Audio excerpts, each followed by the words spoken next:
গল্প বউ শাশুড়ির যুদ্ধ। লেখক মাহমুদ। আজ আমার বিয়ে। এটাকে অবশ্য লোকে বিয়ে বলবে কিনা তা নিয়ে আমার যথেষ্ট সন্দেহ আছে। রাহাত অনেকটা ভয় চাপে পড়ে বিয়েটা করতে বাধ্য হয়েছে। রাহাত আর আমার প্রেম 3 বছর পেরিয়ে গেছে, অথচ এখনো ছেলেটার সেই ভীতু ভীতু চাহনি আমাকে অবাক করে দেয়। আমি অনেক কষ্টে আমার পরিবারকে সামলে নিয়েছি, সবাই মেনেও নিয়েছে আমাদের সম্পর্কটা, কিন্তু রাহাত এখনো ওর পরিবারে নাকি বলেই উঠতে পারেনি। অনেকবার বলেছে, এবার ওই বলছে, অথচ এবার এবার করে কত শতবার যে চলে গেছে তার হিসাব নেই। রাহাত ওর মাকে ভীষণ ভয় পায়, মায়ের সামনে গেলে ওর পাকা বেগ গা ঘামতে শুরু করে, গোছানো সব কথা এলোমেলো হয়ে যায়। এসব কথা বুক ফুলিয়ে বেশ কয়েকবার আমাকে বলেছে। ওর পরিবারের সবাই নাকি ওর মাকে খুব ভয় পায়। আমি ভেবেই পাই না কেন মা আবার ভয়ের সম্পর্ক হলো নাকি। বাবা হলে তাও মেনে নেওয়া যেত। রাহাত আর আমি পাশাপাশি বসে আছি, দুজনেই চুপচাপ। আমিই শুরু করলাম। রাহাত, চলো আমরা ব্রেকআপ করে নেই, এ সম্পর্কটা রাখার কোন মানেই নেই। কি বলছো এসব তুমি? আমি তোমাকে ভালোবাসি। তাহলে চলো বিয়ে করে নেই, বউ শাশুড়ির যুদ্ধটা জমে যাবে। আমি যেদিন থেকে শুনেছি তোমার মাকে তোমরা ভীষণ ভয় পাও, সেদিন থেকেই ভাবছি কবে তোমাকে বিয়ে করব। মা জানতে পারলে বাড়ি ছাড়া করবে। ঠিক আছে রাহাত বাবু, তুমি মাকে নিয়ে থাকো, আমি বাবাকে ফোন দেই। বাবাকে কেন? পারে। তুমি তো আর আমাকে বিয়ে করছো না, তাই বাবাকে বলি তার বন্ধুর ছেলের সাথেই বিয়েটা পাকাপাকি করুক। তোমার অপেক্ষায় তো আর বুড়ি হব না। এসব কি বলো তুমি? তুমি তো আমাকে ভালোবাসো। বাস্তাম। তুমি লক্ষ্মী ছেলের মতো মায়ের কোলে ফিরে যাও, আর হ্যাঁ, 1 সপ্তাহের মধ্যে আমার বিয়ে গিফট পাঠায় দিও কিন্তু। না, তুমি অন্য কাউকে বিয়ে করবে না। তাহলে চলো বিয়ে করি। অনেকটা বাধ্য হয়েই আমাকে বিয়ে করলো রাহাত। রাহাত জানে আমি ভীষণ জেদি, আর বাবার বন্ধুর ছেলের কথা যে মিথ্যে নয় তাও সে ভালো করেই জানে। এটা করা ছাড়া ভীতু বাবুটার কাছে আর কোন উপায় ছিল না। বিয়েটা শেষ করে রাহাত শুকনো মুখে বলল, চলো তোমায় বাসায় নামিয়ে দেই। কি বলছো তুমি? আমি বাবার বাসায় যাব কেন? বিয়ের পর কেউ বাপের কাছে থাকে বুঝি? এটা তো নিয়ম, তাও যা না বুঝি। মাথাটা খারাপ হয়ে গেছে তোমার? আমার সাথে যাবে? হ্যাঁ, খারাপ হয়ে গেছে। হয় নিয়ে যাবে, নয় 3 তালাক দেবে। তাড়াতাড়ি ঠিক করো। উফ, এই হয়েছে এক জ্বালা। এমন জেদি মেয়ের সাথে পেরে ওঠা যায় তা কথা না। ছোট বাচ্চাদের মতো করে সব সময় একটু বোঝার চেষ্টা করে না। কি যে বিপদে পড়েছি আল্লাহ পাক ভালো জানে।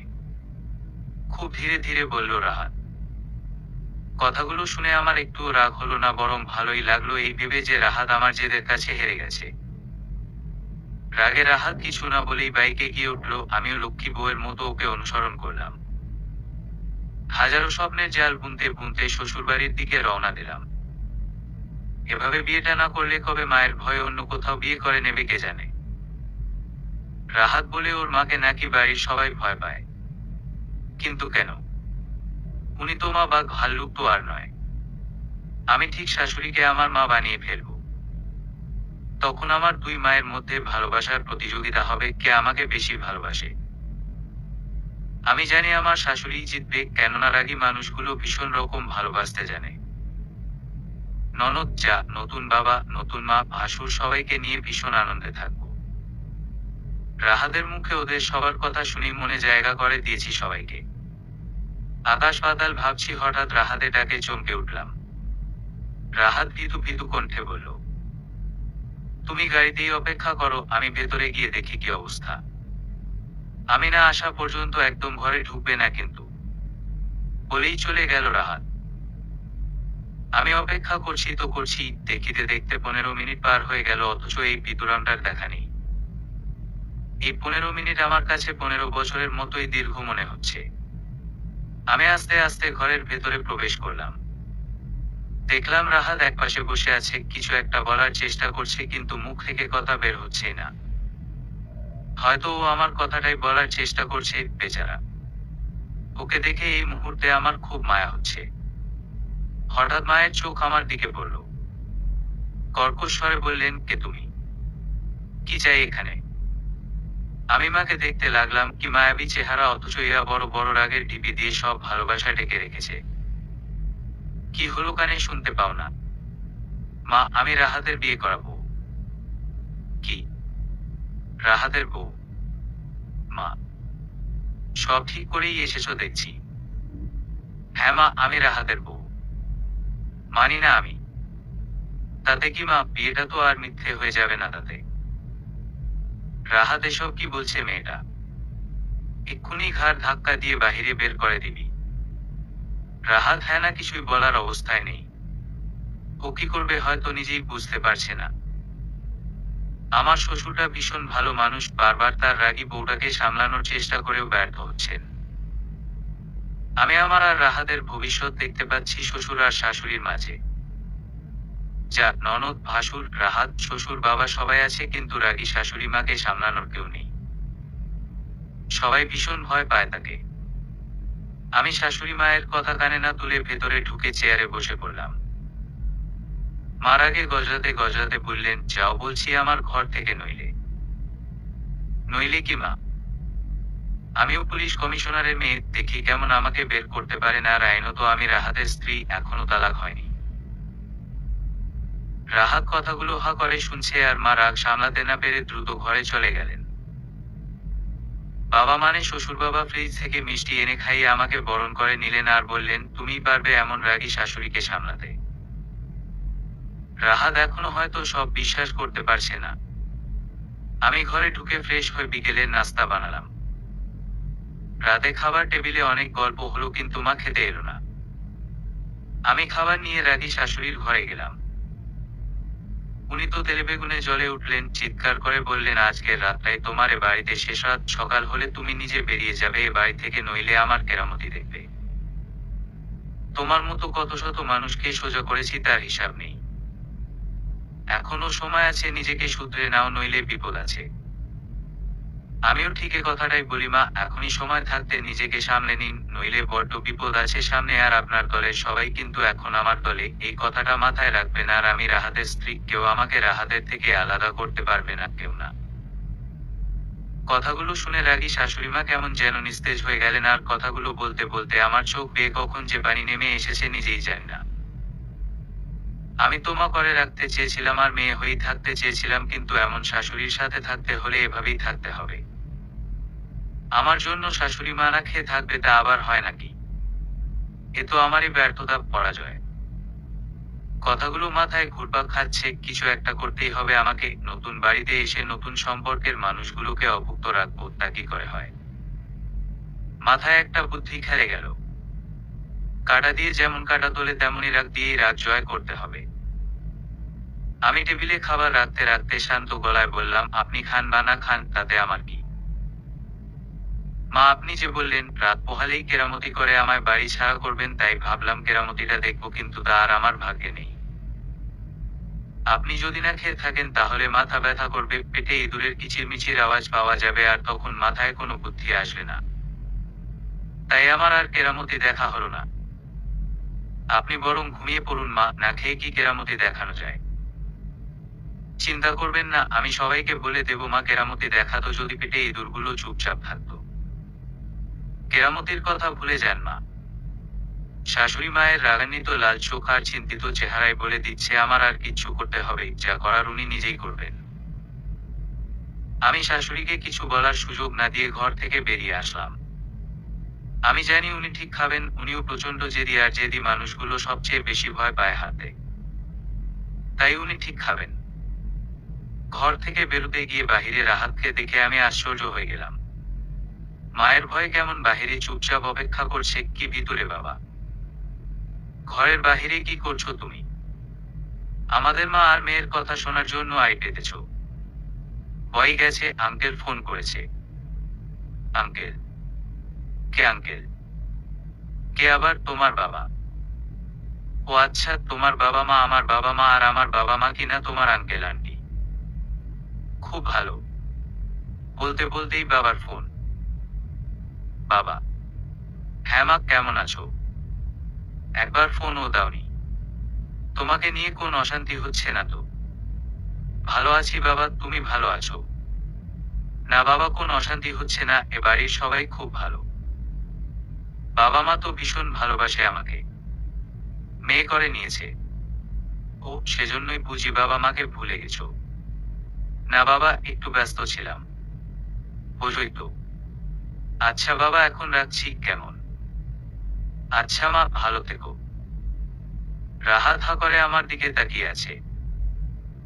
ওই ভিতরাম মুখে মাছি ঢুকে যাবে। কি দেখছো এভাবে? দেখছি যে মেয়েটা কেমন সংসারটা আগলে নিচ্ছে। ঈশ্বর, এটা বুঝি আমার সংসার না?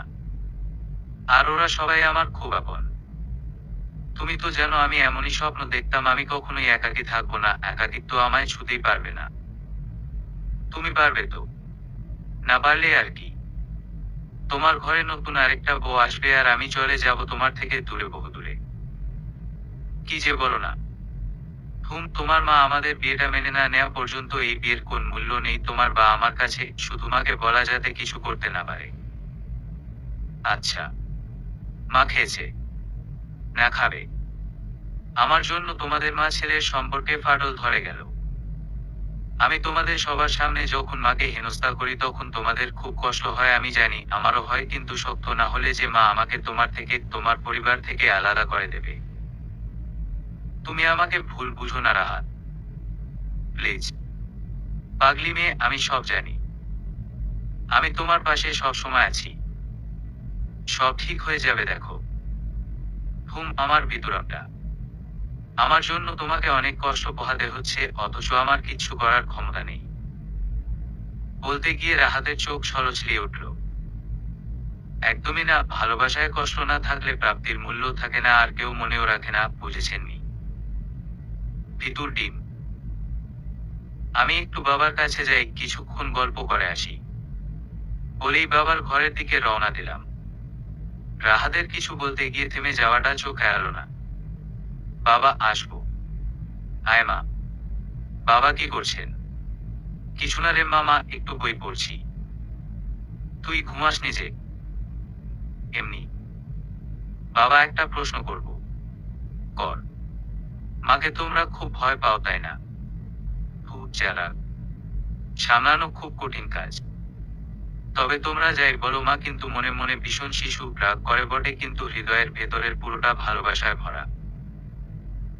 ভালোবাসাগুলো প্রকাশ করতে পারে না বলেই সব সময় রাগ দেখায়, আর তোমরাও তো মার আশেপাশে খুব কম যাও, হয়তো তারও ভালোবাসার প্রয়োজন, তাই জন্য না পাওয়ার যন্ত্রণায় এমন রাগী হয়ে থাকেন।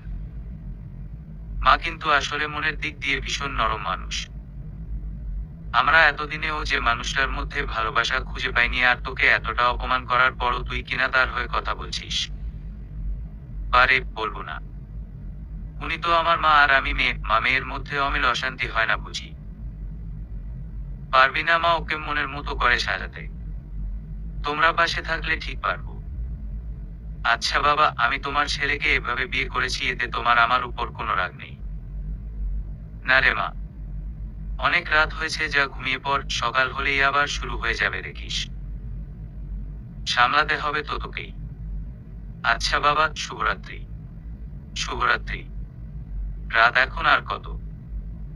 সবে তো 11:30। রাত 1টা 2টায় ঘুমায় আর সকাল 10টায় ঘুম থেকে ওঠাটা আমার অভ্যাস, কিন্তু এ বাড়ির সবাই নিশ্চয় খুব সকালে ঘুম থেকে ওঠে, আমি কি পারবো? আমাকে কেউ তুই করে বললে আমার তার ওপর খুব রাগ হয়, কারণ আমার বাবা একমাত্র আমায় বকার সময়টাতেই তুই বলতো, এজন্য মনে হতো কেউ তুই বললেই আমাকে বকছে। অথচ বাবার মুখে আজ তুই ডাকটা এত মধুর লাগলো কেন?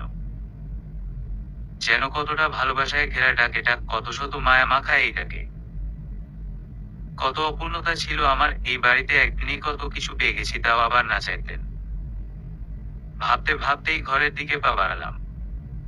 কিন্তু এ কি? আমার ভিতরানটা ঘুমায়। কি মায়া ভরা এই ছেলেটার চেহারা, ওকে ভালো না বেসে কেউ থাকতেই পারবে না। ঘুমের ঘোরে ভিতর আমটাকে দুঃখ কষ্ট হতে না পারা ছোট্ট শিশুটার মতোই লাগছে। এসব আকাশ পাতাল ভাবতে ভাবতে কখন যে ঘুমিয়ে পড়েছি ঠিক মনে নেই। ননদের চিৎকার শুনে লাফ দিয়ে উঠলাম, কোনো বিপদ হয়নি তো? বাড়িতে কি আগুন লেগেছে? নাকি বাড়িতে ডাকাত পড়েছে? চোখ মলতে মলতে রাহাতকে বললাম। আমাকেই মা পাঠিয়েছিল তোমাকে ডাকতে, কিন্তু তুমি কি নিশ্চিন্তে ঘুমাচ্ছিলে তাই ডাকতে ইচ্ছে হয়নি। কেন জাগাওনি তুমি? মা মনে হয় প্রচন্ড রেগে গেছে। ঘুমে ঢুলতে ঢুলতেই ঘর থেকে বের হলাম। ঘড়িতে এখনো 7টায় বাজেইনি। 10টার আগে কখনো ঘুম থেকে জেগেছি কিনা আমার নিজেরই জানা নেই। আহা শ্বশুরবাড়ি, আহা সংসার। একদিনই কেমন সব নিয়ম আমি মানতে শিখে গেছি। বসার রুমে প্রায় সবাই উপস্থিত, শুধু আমি আর রাহাত বাদে। রাহাত আমার পিছনে পিছনে আসছে। মায়ের আওয়াজ পাওয়া যাচ্ছে। মা মনে হয় খুব খেপেছে। সত্যিই ঘুম ভাঙতে দেরি হয়ে গেল। আজ কপালে কে আছে আল্লাহই জানে। শাশুড়ি আমাকে দেখে আরো জোরে জোরে চিৎকার শুরু করলেন।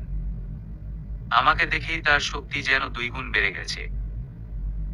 বাবার দিকে তাকিয়ে হাত নেড়ে নেড়ে চিল্লাচ্ছে। কোন রাজা বাদশার মেয়ে কে জানে। এত বেলা হয়েছে তবু তার ঘুম ছাড়ে না। এতই জমিদারি করার শখ তো যাও না বাপের বাড়ি, আমার পরিবারের মাথাটা কেন খাচ্ছ? প্রয়োজন হলে আমি পুলিশের কাছে যাব, আদালতে যাব, তবুও তোমাকে ঠিক বের করবো এই বাড়ি থেকে, বলে রাখলাম। মা চলে যাব বলে তো আসিনি। আর হ্যাঁ, আমি কোন রাজা বাদশার মেয়ে না, আমি খুব সাধারণ ঘরের একটা মেয়ে। মধ্যবিত্ত ঘরের সাধারণ জীবনযাপন আমি অভ্যস্ত। তাই আপনি যদি আমাকে রাজা বাদশার মেয়ে বানিয়ে ফেলেন, তাহলে রাজা বাদশাদের অপমান করা হবে, আর সাথে আমার মধ্যবিত্ত বাবা মাকেও। যাদের শ্রম, ভালোবাসার স্পর্শ, যাদের সারাদিনের ধুলোবালি মাখা হাতের ছোঁয়া আমাকে আজকের আমি করে তুলেছে। তবে হ্যাঁ, আমার বাবা মা আমার কাছে রাজা বাদশারও অনেক উপরে। জানেন তো মা, রাজা বাদশারা আজ আছে তো কাল নেই, কিন্তু মা বাবা সন্তানের হৃদয়ের সিংহাসনে যুগ যুগ থাকবে। যার কোন ভয় নেই, ধ্বংস নেই, প্রতিযোগিতা কিংবা পরাজয় নেই। আচ্ছা মা, একবার আপনি ভাবুন তো, আপনিও তো বউ হয়েই এই বাড়িতে এসেছিলেন নিজের সংসার মনে করে। এই বাড়ি আসার সময় একবারও কি ভেবেছিলেন যে এই বাড়িতে আপনার থাকা হবে না কিংবা চলে যাবেন? আইন আদালত যেখানে খুশি যান, আমি যাচ্ছি না। বাবা বোন ভাই ভাবি স্বামী বা মাকে ছেড়ে। আপনি আমাকে নিজে থেকেই একদিন মেনে নেবেন, আমিও বলে রাখলাম। দেখেছ রাহাতের বাবা কেমন মুখে মুখে কথা বলে। ভদ্রতা, সভ্যতা, বড়দের সম্মান করা কিচ্ছু শেখায়নি বাবা মা। আস্তে আস্তে শিখে নেব। বাবা মাকে থামানোর বৃথা চেষ্টা করছে, বাবা নিজেও জানে তিনি পারবেন না।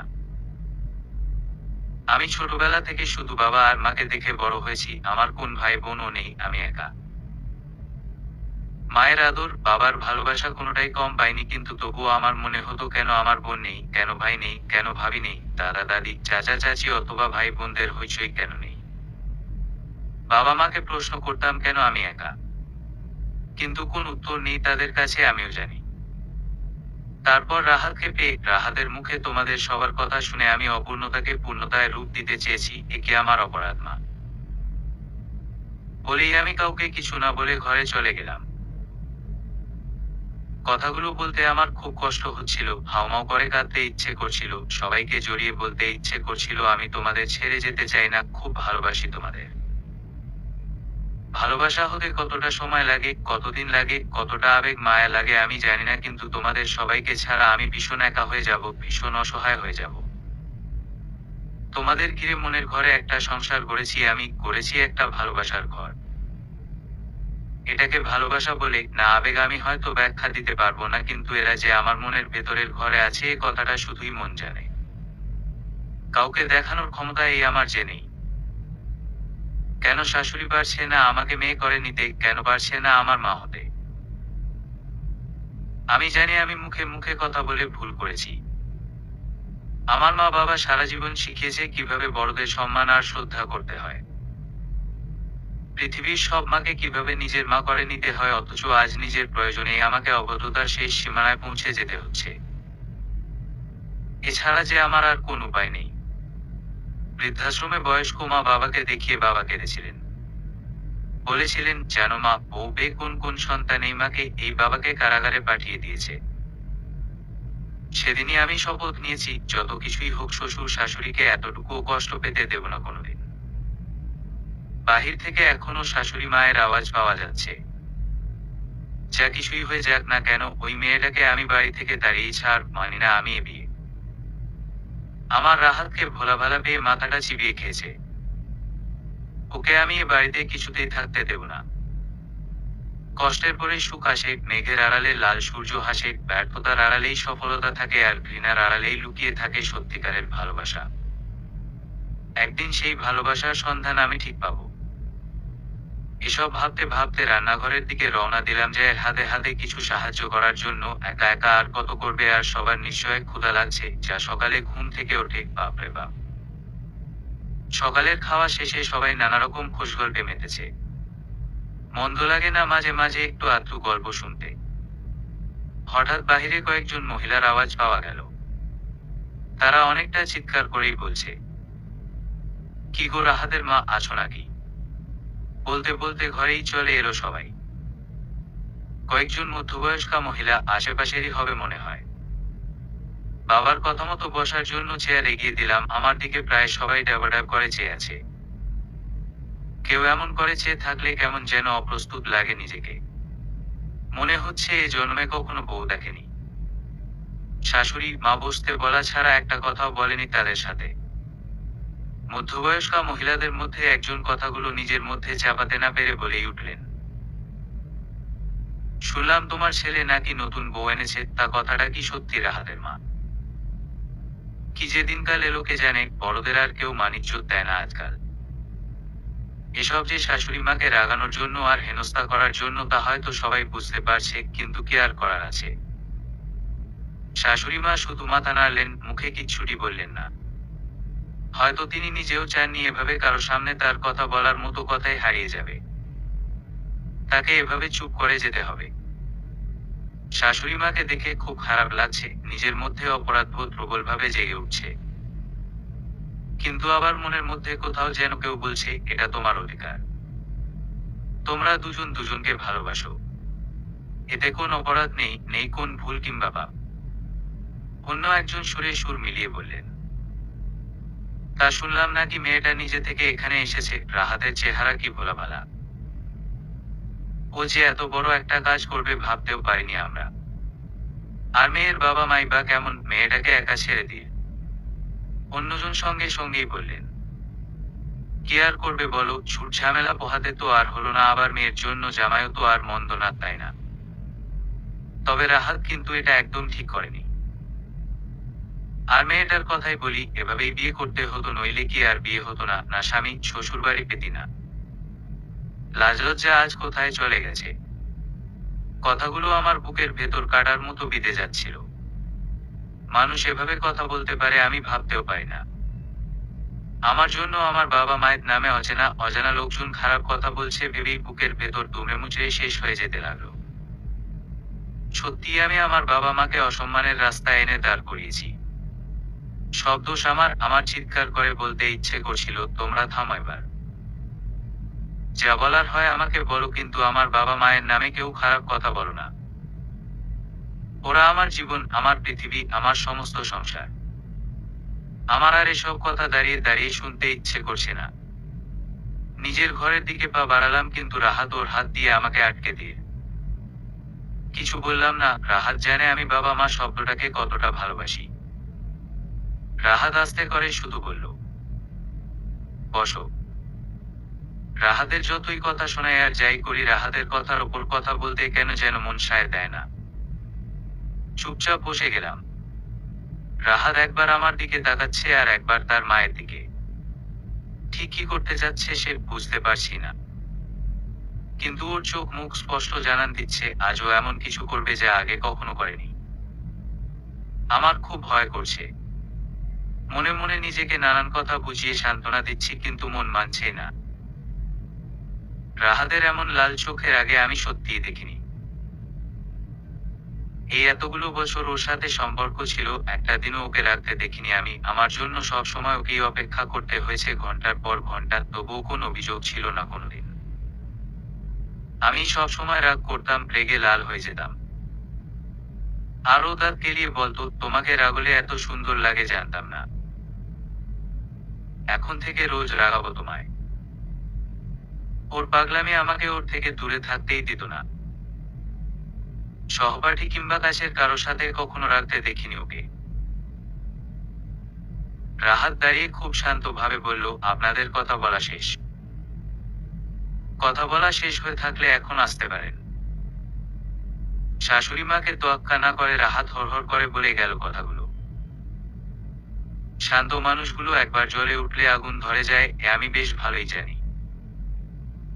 শাশুড়ি মায়ের আগুন ঝরা চোখ অগ্রাহ্য করে নিজের চোখে আগুন জ্বালাচ্ছে রাহাত। আজ সংসারে তুলকালাম কাণ্ড হবে ভাবতেই গায়ে কাঁটা দিচ্ছে।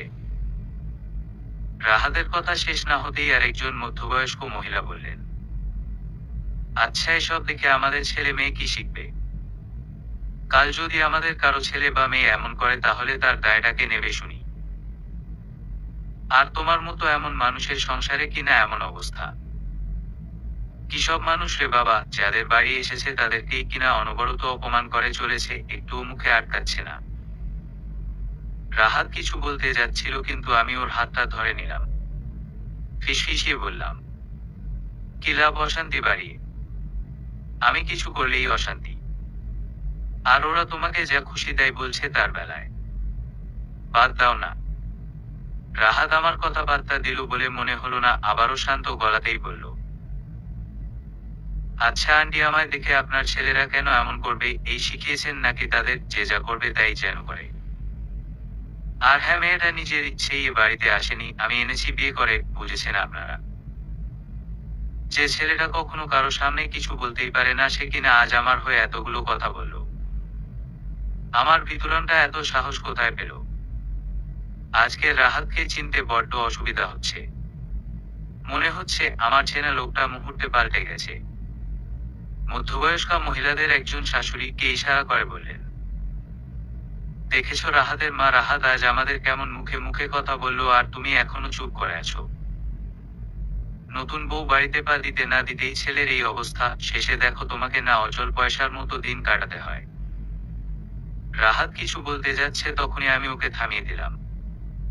ও আমাকে আস্তে আস্তে বলল, তুমি এদের চেন না, এরা এমনই। অন্যের সংসারের দোষ খুঁজে খুঁজে বেড়ানোই এদের কাজ, নিজের সংসারে পচন ধরেছে সেদিকে খেয়াল নেই, অথচ অন্যের সংসারে কেমন পচন ভাইরাস ছড়াচ্ছে দেখ। কাজকর্ম নেই তো কি আর করবে সারাদিন, অন্যদের নিয়ে গবেষণা ছাড়া। বাবাকে খুব কমই কথা বলতে দেখি যে কোন বিষয়ে। মা এবার কড়া গলায় বললেন, আমার সংসার আমাকেই বুঝে নিতে দাও, আমি তো এখন আছি। এখনো অচল পয়সা হয়ে যায়নি, অথবা সংসার সামলানোর ক্ষমতাটাও হারায়নি। তোমাদের তো আবার আলাদা সংসার, ছেলে ছেলের বউ আলাদা থাকে, তা নিজের সংসারটা ঠিক মতো গুছিয়ে নিয়েছ তো? নাকি অচল পয়সা হওয়ার আগেই পয়সায় জং ধরিয়েছ? তা কি মনে করে এসেছিলে তোমরা, তা কিন্তু বলনি এখনো। নাকি এসব কথা শোনাতেই এসেছিলে? একজন আমদা আমদা করে বললেন, না না, তা কেন? আমরা তো নতুন বউ দেখতে এসেছিলাম। শাশুড়ি মা চোখ পাকিয়ে রাহাতকে বললেন, রাহাত তোর বউকে বল ফ্রিজ থেকে মিষ্টি বের আনতে। আমি চুপচাপ রান্নাঘরে গেলাম। মিষ্টি হাতে নিয়ে ফিরে সালাম দিয়ে সবাইকে খেতে দিলাম। সবাই বললেন, কি সুন্দর চেহারা, রাহাতের পছন্দ আছে বটে। সুখী হও মা, স্বামী সংসার নিয়ে ভালো থাকো। আসি মা। বলেই সবাই উঠে চলে গেল। কি মানুষ রে বাবা, একটু আগেই আমার গোষ্ঠী উদ্ধার করছিল আর এখন কিনা কত ভালো ভালো কথা বলছে। অবশ্য যাবার শাশুড়ি মা দিয়েছে, সময় লাগবে ভুলতে। রাহাত মুচকি হেসে বলল, দেখলে তো কেমন মতো পাল্টালো, এসব পাবলিক এমনই। এদের নিয়ে বেশি চাপ নিতে নেই। বাবা মুচকি হেসে মাকে বললেন, এবার কিন্তু একটা কাজের কাজ করেছো, উফ উফ, কিভাবে আমাদের সামনে আমাদেরই সম্মান কেড়ে নিচ্ছিল। তোমার ছেলে সম্মানের কি রেখেছে? আজ কিনা ওর জন্য মানুষ বাড়ি বয়ে এসে কথা শুনিয়ে যায়। কাজ নেই তাই অন্যের দোষ খোঁজাটা নেশা। কি আর করবে? রাহাত, তুমি চুপ করো, খুব মুখে মুখে কথা বলতে শিখে গেছো তাই না? কে শেখাচ্ছে এসব আজকাল? নতুন বউ। তা তোমরা কি সত্যি সত্যি আমাকে অচল পয়সা ভাবতে শুরু করেছো নাকি? কি যে বলো তুমি রাহাতের মা, এটা তো তোমারই সংসার, তুমিই সবকিছু। একদম আমাকে বোকা বানানোর চেষ্টা করবে না। নতুন বউয়ের বাবা, আমি সব বুঝি। ওই মেয়েটা এই বাড়ি থেকে না যাওয়া পর্যন্ত আমি তোমাদের থেকে আলাদা হয়েই থাকবো, আর ততদিন পর্যন্ত আমাদের মধ্যে কোন সম্পর্ক নেই। বলেই দ্রুত চলে গেলেন শাশুড়ি মা। আমার জন্যই এই সংসারে এত অশান্তি, মা আর বাবার মধ্যে এরকম ভুল বোঝাবুঝি। আর রাহা তো সবার চোখে কেমন ছোট হয়ে যাচ্ছে। তাহলে কি আমার এ বাড়ি থেকে সত্যিই চলে যাওয়া উচিত? সবার সুন্দর স্বপ্নগুলো দেখতে নেই, কারো কারো সেই স্বপ্ন দেখাটাই অপরাধ। কি করব এবার আমি? চলে যাব রাহাতকে ছেড়ে, আমার স্বপ্নের এই মানুষগুলোকে ছেড়ে, রাগিমা আর শান্ত বাবাকে ছেড়ে। ভাবতেও কষ্ট হয়, ভালোবাসা কেন এমন হয়? কষ্ট, যন্ত্রণা, বেদনার আঘাতে ক্ষত বিক্ষত করে দেয় মানুষকে। আমি ঘরে গিয়ে রাহাতকে প্রশ্ন করলাম, আচ্ছা রাহাত, আমি চলে গেলেই তোমরা আবার আগের মতো ভালো থাকবে, তাই না? মাত্র 2 দিন আমি এসেছি, অথচ দেখ অশান্তি, কলহ আমার পিছুই ছাড়ছে না। আমি চলে গেলেই সব ঠিক হয়ে যাবে, তাই না? ধুর পাগলি, কি যে বলো। সমস্যা থেকে পালালেই কি সমস্যা দূর করা যায়? সমস্যার সাথে মোকাবেলা করতে হয়। সব ঠিক হয়ে যাবে, ধৈর্য ধরো। আর হ্যাঁ, তোমার ছোট ননদটার বিয়ে কিন্তু প্রায় পাকা, সবটা কিন্তু তোমাকেই সামলাতে হবে দক্ষ হাতে। আমি এসব পারি নাকি? কেন পারবে না, ভাবি বলে কথা।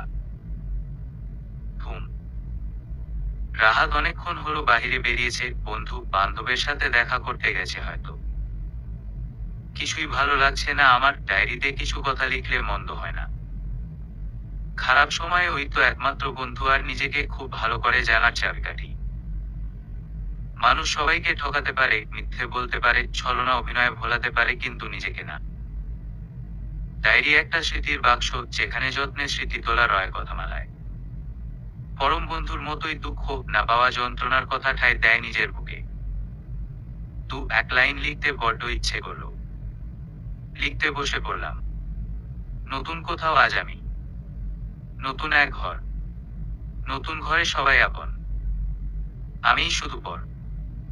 তোমার মাঝেই কি হারিয়ে যাচ্ছি পুরোটা? নাকি পথ আটকাচ্ছে তোমাদের ওই চাহনিটা? স্বপ্নগুলোই কি তবে দিচ্ছে পথে বাধা? ভালোবাসা পাবার লোভ বাড়ছে কি সদা? নিকষ কালো আধারে আলো খুঁজি রোজ। অন্ধকার আঁকড়ে ধরে নাও না কেন খোঁজ? লিখতে লিখতে মনটা কালো মেঘে ঢেকে গেল, আর লিখতে পারবো না আজ। ডায়েরিটা বরং যত্নে তুলে রাখি, কখনো আবার ধুলো মুছতে মুছতে কথা হবে। ননদিনী নিজের ঘর থেকে চিল্লাতে চিল্লাতে আমাদের ঘরে ঢুকলো। ভাবি ভাবি, কখন থেকে ডাকছি তোমাকে। তোমার কোন সারা শব্দ নেই। কি করছো একা একা ঘরে? কই কিছু না, বলো কি বলবে। ভাবি, তুমি কি আমাদের ছেড়ে চলে যাবে? কেন? কে বলেছে? ছোট ভাইয়া আর বড় ভাইয়া বলছিল। আরে না পাগলি, কই যাব আমি? কোথাও যাচ্ছি না তোমাদের ছেড়ে। তাহলে আমার সাথে লুডু খেলবে? অনেকদিন খেলি না, চলো না ভাবি প্লিজ। আচ্ছা তুমি যাও, আমি আসছি। রাহাদের ছোট বোন রুমি দেখতেও ভীষণ ভালো, আর মনটা তার চেয়েও ভালো। একদম বাচ্চা মেয়েদের মতো এখনো বায়না করে। কেমন যেন একটা সরলতা আছে ওর মধ্যে, যা সবসময় আকৃষ্ট করে ওর দিকে মানুষকে। সবচেয়ে বড় গুণ, প্রায় সবসময়ই হাসি লেগে থাকে ওর মুখে, মানুষকে খুব সহজেই আপন করে নিতে পারে মেয়েটা। ওর কথা ভাবতে ভাবতেই ওর ঘরে গেলাম, ও তো লুডু নিয়ে বসে গেছে একদম। কি খেলবে? ভাবি নাও আমরা সাপ খেলি, খুব মজা হবে সাপের ছোবলার খেলা। আচ্ছা বের করো। একটা কথা আছে না, অভাগী যেদিকে যায় সাগর শুকিয়ে যায়। আমার হয়েছে সেই দশা। আমারও কিছুর প্রয়োজন পড়ে না, আর সেটারও আকার পড়ে না। যেখানে 6 নয় মাত্র 1-এর দরকার, সেখানে 1-এর দেখা নেই। অনেক অপেক্ষার পরে 1-এর দেখা মিলল বটে, তবে সাপ বাবাজি আমার উপর যা রেগে আছে তা আর কি বলবো, মনে হচ্ছে যেন কোন জন্মের প্রতিশোধ নিচ্ছে। যতই সাপগুলোকে পেরিয়ে যেতে চাচ্ছি, ততই ওরা খপাত করে ধরে, মুখ থেকে সোজা লেজে চালান করে দিচ্ছে। কিসের এত শত্রুতা আমার সাথে কে জানে। শেষ পর্যন্ত সাপগুলো জোট বেঁধে আমাকে হারতে বাধ্য করলো। আর সাহস হলো না নতুন করে আবার সাপের সাথে যুদ্ধ করার। রুমিকে বললাম, আজ এ পর্যন্তই থাক, পরে আবার খেলবো। আচ্ছা এবার বলো তো, তোমার নাকি বিয়ে পাকা প্রায়? কথাটা শুনে লজ্জায় লাল হয়ে গেল মেয়েটার মুখ, মুখে কিছুই বলতে পারল না। আমিও আর জোর করলাম না এই বিষয়টা নিয়ে, সব ভালো হলেই ভালো। বিয়েটা হয়তো আমি দেখতেও পাবো না, কার ভাগ্যে কি আছে কে জানে। অবশ্য রাহাতের আত্মীয়রা প্রায় সবাই জেনেই গেছে আমাদের বিয়ের ব্যাপারটা। এসব কথা বাতাসের আগে ছোটে, একান থেকে ওকান, ওকান থেকে সেকান, সেকান থেকে একান। একজন আরেকজনকে ফিসফিসিয়ে বলে, শেষে বলেও দেয় কাউকে বলো না যেন আবার। তবুও কথাটা ছড়ায় অনেকটা বাতাসের গতির মতো। আর এই অবস্থায় আমি বাড়িতে না থাকলে মাকে অনেকের মুখোমুখি হতে হবে, আর থাকলেও হবে। তবে শাশুড়িমা যে কি ঠিক করবেন তা উনিই জানেন। রুমি হয়তো শুনেছে কথাগুলো, শুনেছে হয়তো আমার চলে যাওয়ার কথাটা। রুমি আমার দিকে প্রশ্ন ছুড়ল, প্রশ্নগুলো ওর চোখে ছল ছলিয়ে উঠল। খুব জোরে, অনেকটা তীরের মতো আমার বুকেও বিঁধল। ভাবি, তুমি তো বললে আমাকে ছেড়ে যাবে না, তাহলে কেন চলে যাবে?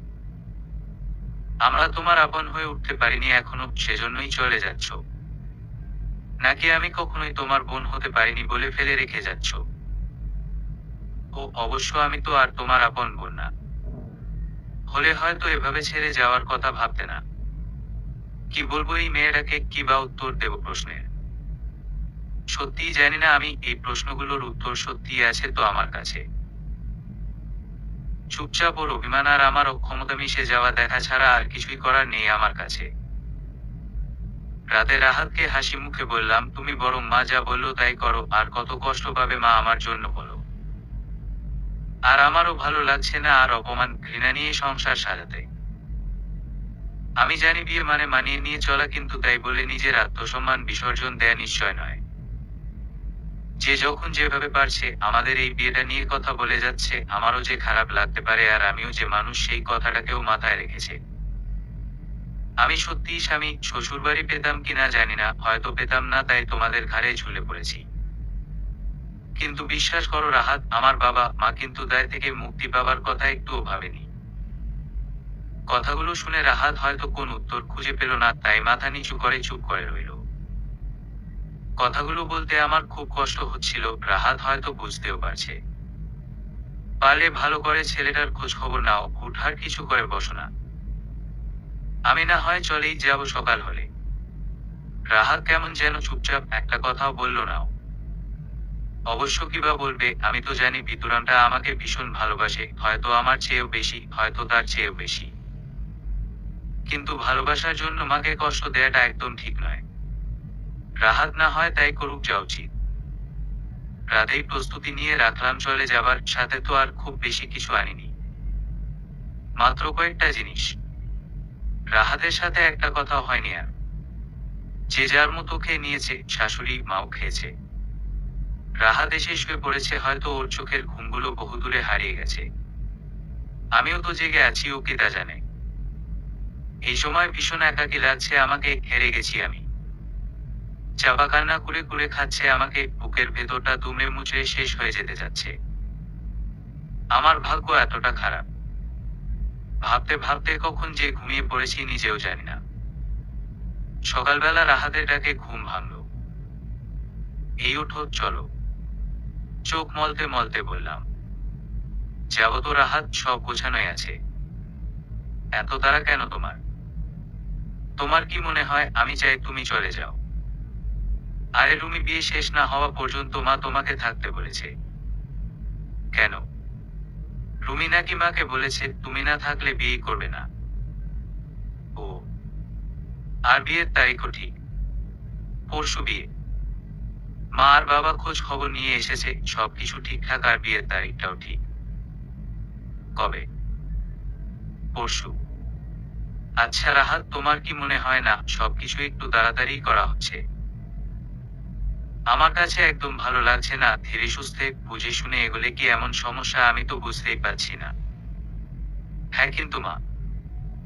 মা না হয় এখনকার পরিস্থিতি সম্পর্কে খুব কম জানে, কিন্তু তুমি তো জানো এখন মানুষকে বিশ্বাস করা কত কঠিন, আর সেখানে তোমার বোনের জীবনের প্রশ্ন।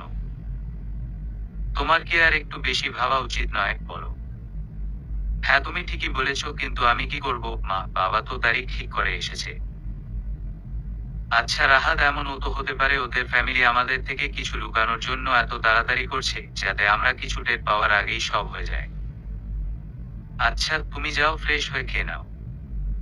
কয়টা বাজে খেয়াল আছে? কয়টা বাজে? 9:55। অবশ্য এখনো 10টা বাজেনি। কি বলো, 10টা বাজে অথচ মায়ের চিৎকার নাই? আমি কি স্বপ্ন দেখছি? না ম্যাম, আপনি জেগে আছেন। মা ছিল না, বেরিয়েছিল। তাই বলো। এত তাড়াহুড়ো করে রুমির বিয়েটা আমি ঠিক মেনে নিতে পারছি না। আমার কেমন যেন লাগছে, মনটা ঠিক সায় দিচ্ছে না। শাশুড়ি মাকেও বলতে পারবো না, বললেই আবার ভাববে আমি রুমির খারাপ চাই। খাওয়া দাওয়া সেরে যায় সাথে রুমির বিষয়টা নিয়ে কথা বলবো ভেবে বসার রুমে দুজনে বসে পড়লাম। আচ্ছা ভাবি, রুমির বিয়েটা নিয়ে এত তাড়াহুড়ো করা হচ্ছে, তোমার মন সায় দিচ্ছে না রে? কিন্তু মা যখন সিদ্ধান্ত নিয়েছে, আর মা তো এটাই চাইছিল। কি চাইছিল ভাবি? মা বলে অনার্স শেষ করলে নাকি রুমির যোগ্য পাত্র পাওয়া কঠিন হয়ে যাবে, আর তখন ও তো চাইবে না ওর চেয়ে কম শিক্ষিত ছেলেকে বিয়ে করতে দেয়। এবার তো রুমি ফাইনাল ইয়ারে, সেজন্য মা চাইছিল কয়েক মাসের মধ্যেই যেন বিয়েটা হয়। এটা কেমন চিন্তা ভাবি? কি বলবো বল। আর ছেলেটাও নাকি ভালো চাকরি করে, অনার্স কমপ্লিট। ছেলেটার রিলেশন আছে কিনা বা বাড়ির চাপে পড়ে বিয়ে করছে কিনা তাও তো আমাদের জানাটা প্রয়োজন, তাই না? তুই ঠিকই বলেছিস, কিন্তু মা কি শুনবে? আমি কথা বলবো। দেখ বোন, কোন ঝামেলা করিস না। খুব করবো না। দুপুরের রান্না করতে ভাবি রান্নাঘরে ঢুকলো। আমারও সাহায্য করা দরকার, কিন্তু শাশুড়ি মায়ের সাথে কথা বলাটাও দরকার। ভাবিকে বলে শাশুড়ি মায়ের কাছে গেলাম। আজ আমার কপালে কি আছে কে জানে। যাই থাক, কথাটা বলতেই হবে। আমার সন্দেহ হচ্ছে বিষয়টা নিয়ে। আমি শাশুড়ি মায়ের অনুমতি ছাড়াই ঘরে ঢুকলাম। মা, একটা কথা বলার ছিল। তুমি আবার আমার ঘরে, বাহিরে শান্তি পাও না, না আবার ঘরেও জ্বালাতে এসে গেছো। কথায় আছে না, দেখতে না পারলে চলন বাঁকা।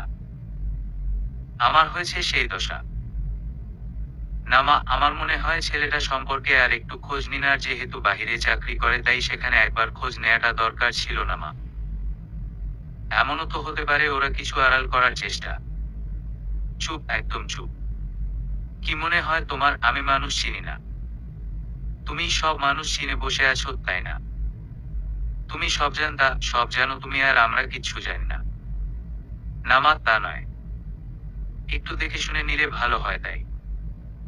মনে করো আমি আমার মেয়েকে জলে ফেলে দিচ্ছি, তোমার তাতে কি? তুমি তো 2 দিনের জন্য এসেছো, নিজেকে কি এই বাড়ির কর্ত্রী মনে করছো নাকি? মা, আসলে আমার ঘর থেকে চলে যাওয়ার এই ব্যাপারটায় আমার স্বামী বা ছেলের মাথাটা খেও না। যাও এখান থেকে। আর কোন কথা বলতে পারিনি, কি বলতাম আমি?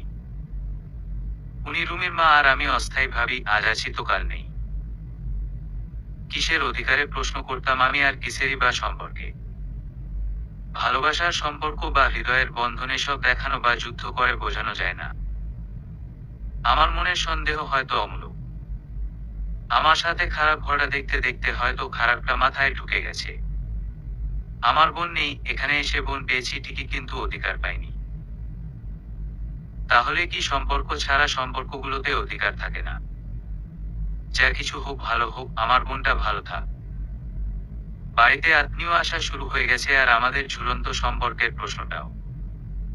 আমি সত্যি আর পারছি না এতটা প্রশ্নে প্রশ্নে নিজেকে বিদ্ধ করতে।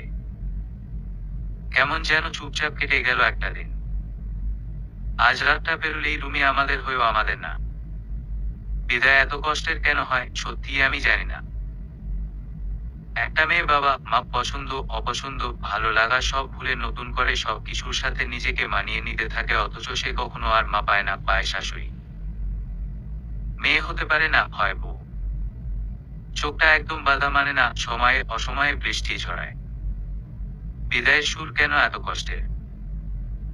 আমি তো কয়েকদিনে বাড়িতে এসেছি, তাই আমার এত কষ্ট হচ্ছে ওকে বিদায় দিতে হবে ভেবে। তাহলে শাশুড়ি মায়ের না জানি কত কষ্ট হচ্ছে। রাগী মানুষগুলো রাগ দিয়ে যেমন ঢেকে রাখে তেমনি আড়াল করার চেষ্টা করে কষ্ট বেদনাও। রাহাতের চোখ মুখও কেমন যেন বেদনার গাঢ় রঙে ঢাকা। ও তো খুব ভালোবাসে বোনটাকে। হাজারো প্রশ্ন আর বেদনার কালচে রঙের রাতটা পেরিয়ে গেল।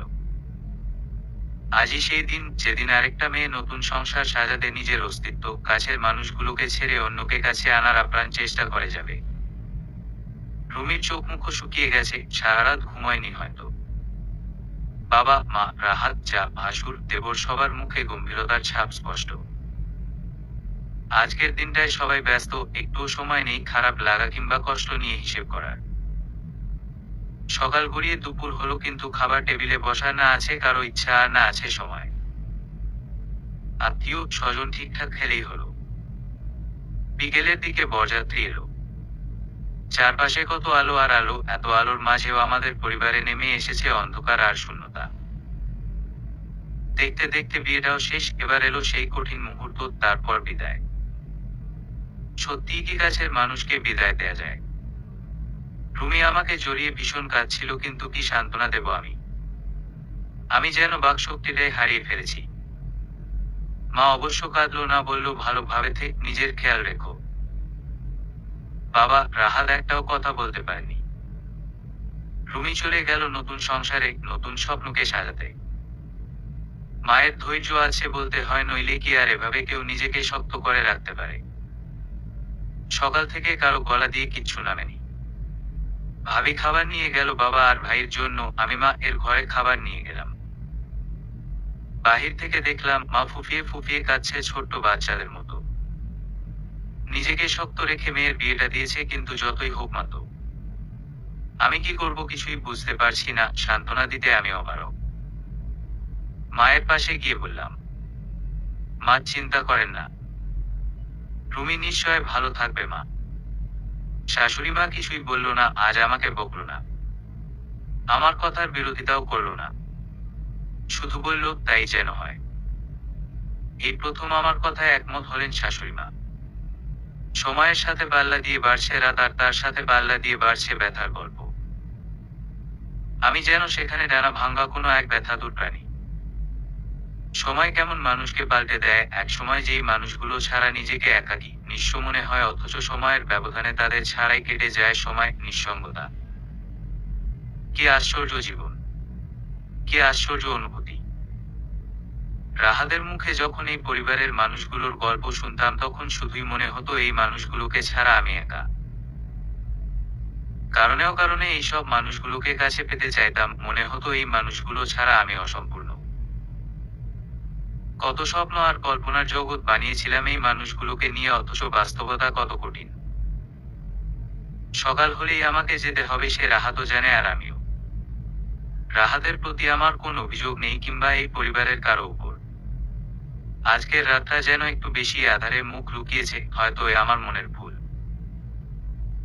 আমার মনের সমস্ত কালো দিয়ে রাতটা দেখছি, তাই হয়তো চারপাশের সবকিছু কালো আর কালোয় ঢাকা, এতটুকু আলোর দেখা নেই। আলো আর অন্ধকারের লড়াইয়ে কখন যে ঘুমিয়ে পড়েছি কে জানে। সকালবেলা ঘুমটা এমনিতেই ভেঙে গেল। আজ কারো ডাকতে হলো না, চিৎকার চেঁচামেচি করতে হলো না। বাহিরে মায়ের কর্কশ গলার আওয়াজও পাওয়া যাচ্ছে না। তাহলে কি কেউ বাড়িতে নেই, নাকি আজ কারো ঘুম ভাঙেনি? আমি চোখ মলতে মলতে উঠলাম, বাহিরে বেরিয়ে দেখলাম সবাই বসার ঘরে, কিন্তু না চিৎকার আছে আর না গল্পের আসর। আমি আরো আশ্চর্য হলাম শাশুড়ি মাকে দেখে, যার মুখে কথার খই ফুটতো আর সবাই ভয়ে ভয়ে তার কথা শুনতো, তিনি কিনা আজ চুপচাপ। তা যাই হোক, হয়তো মেয়েটার কথা ভীষণ মনে পড়ছে। আমার শাশুড়ি মা সকাল সকাল মুড়ি মাখা খেতে ভীষণ ভালোবাসে, ভাবির মুখে শুনেছি বেশ কয়েকবার। রান্নাঘরে ভাবিকে বললাম, মায়ের তো মন খারাপ, মুড়ি মাখলে কেমন হয় ভাবি? তুমি তো বলেছিলে মা খুব ভালোবাসে। হ্যাঁ রে, তুই একটু হাতে হাতে করে দে না। আমি মুড়ি মাখা নিয়ে বসার ঘরে গেলাম। শাশুড়ি মা তখনও চুপচাপ, মুখে একটাও কথা নেই। বাবার কথায় আমিও গল্পে যোগ দিলাম। গল্প শেষে মা রাহাতকে উদ্দেশ্য করে বললেন, রুমির বিয়ে তো শেষ, এবারও কি ওই মেয়েটা এই বাড়িতে থাকবে? এ বাড়িতে থাকার এসব নতুন ধান্দা নাকি? নাকি আমার কথার আজকাল কারো কাছে মূল্য নেই? বাবা রেগে বললেন, চাইলেই কি কাউকে যেতে বলা যায় নাকি? ওকে তোমার ছেলে বিয়ে করে নিয়ে এসেছে এখানে, ভুলে গেছো তুমি? এই প্রথম বাবাকে রাখতে দেখলাম। আসছি থেকে তো চুপচাপই থাকতে দেখেছি। আপনারা নিজেদের মধ্যেকার সম্পর্ক নষ্ট করবেন না আমার জন্য, আমি এমনিতেও আজকে চলেই যেতাম। কেন জানেন মা? কারণ আমিও মানুষ, আর একটা মানুষ কখনোই ঘৃণা, অপমান কিংবা তিক্ত কথার জালে নিজেকে জড়াতে চায় না। ভালোবাসা না হোক, সম্মানটা তো সবারই প্রাপ্য। অনেক স্বপ্ন নিয়ে এসেছিলাম, কিন্তু সেগুলো যে দুঃস্বপ্নে পরিণত হবে একবারও ভাবিনি। আমি জানি আমি চলে যাওয়ার পরপরই হয়তো আপনারা রাহাতের আবার বিয়ে দেবেন, তাতেও আমার কোন আপত্তি নেই। কারণ আমি শুধু রাহাতকে চাইনি, রাহাতের পরিবারও চেয়েছি। রাহাতের আবার যে বউ আসবে তাকে প্লিজ আমার মতো তিক্ততা উপহার দেবেন না, পারলে একটু ভালোবাসা আর সম্মান দিন। একটা মেয়ে সবকিছু ছেড়ে জন্মের পর থেকে বেড়ে ওঠা আপন মানুষগুলোকে ছেড়ে নতুন পরিস্থিতির মোকাবিলা করতে আসে, কিন্তু তাকে একা ভেবে অন্যায় অত্যাচার করা শাশুড়ির জন্যই বউরা একসময় আলাদা হয়ে যায়, কিংবা সুযোগমত শাশুড়িকেও হাতের পুতুল বানায়। কথাগুলো বলে দ্রুত ঘরে চলে গেলাম। এভাবে আমি কখনো কাউকে বলিনি, কিন্তু এই বাড়িতে আসার পর থেকে আমি খুব খারাপ ব্যবহার করতে শিখে গেছি। আর কি বা করতাম আমি? স্বপ্ন ভাঙার কষ্ট শুধু সেই জানে যার ভাঙে, অন্য কারো বোঝার ক্ষমতা নেই। চলে যাবার জন্য আমি পুরোপুরি প্রস্তুত, শুধু ডায়েরিটা কোথাও খুঁজে পাচ্ছি না। কিন্তু বিছানাতেই তো রেখেছিলাম, কই চলে যাবে? ডায়েরির তো আর হাত পা নেই। খুঁজতে খুঁজতে রাহাতের টেবিলে পেলাম খোলা অবস্থায়, হয়তো ওই পড়েছে। একটা লেখায় চোখ আটকে গেল আমার, এ লেখা আমার খুব চেনা, এটা রাহাতের হাতের লেখা। ভালোবাসার সংজ্ঞা আমি জানি না, সংজ্ঞা হয় কিনা তাও জানি না, কিন্তু তোমাকে ছাড়া বুকের ভেতর ভীষণ শূন্যতা অনুভব হয়, তোমাকে ছাড়া চারপাশটা ভীষণ শূন্য শূন্য লাগে। চারপাশে হাজারো মানুষের ভিড়ে নিঃসঙ্গতা ছুঁয়ে যায়।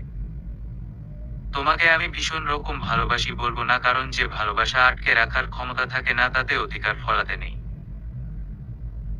তোমাকে ছাড়া আমি বাঁচতে পারবো না, তাও বলবো না, কারণ কেউ কাউকে ছাড়া বাঁচতে পারে না, এটা মানতে পারিনি এখনো। খুব কাছের মানুষকে ছাড়াও বাঁচা যায়, কিন্তু জীবন্ত মানুষ হয়ে নয়, জীবন্ত লাশ হয়ে।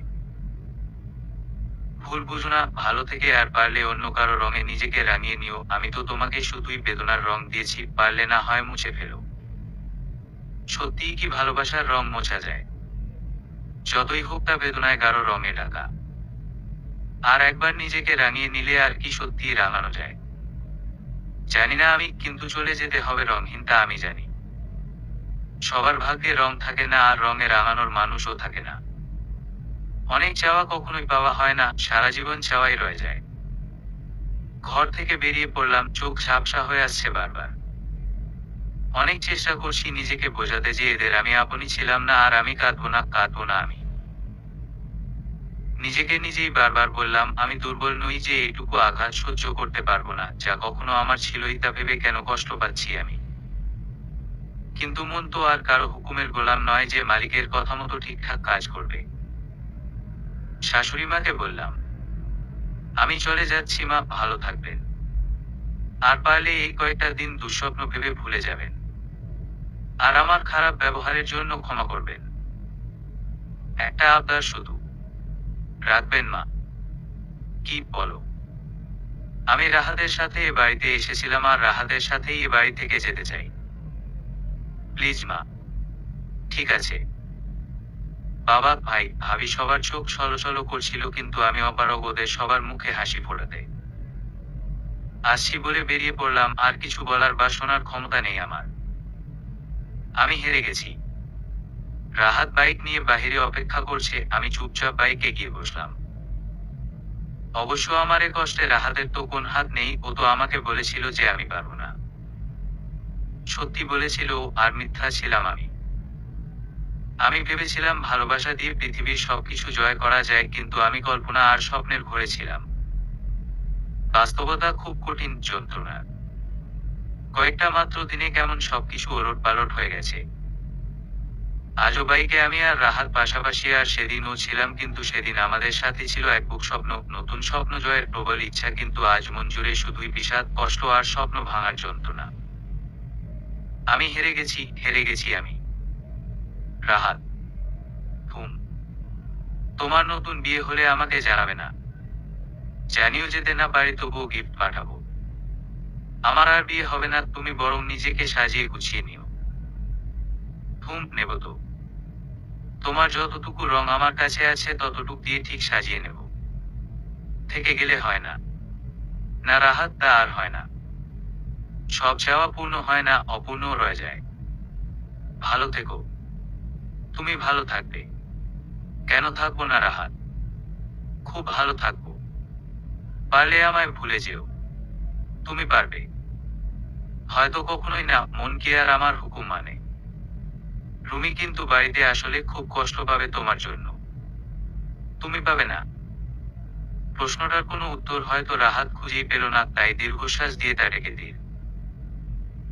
নয়তো এই প্রশ্নের কোন উত্তরই হয় না, আর কি বা দুজন দুজনাকে মনে রেখে কিন্তু তবুও মনে রয়ে যায়।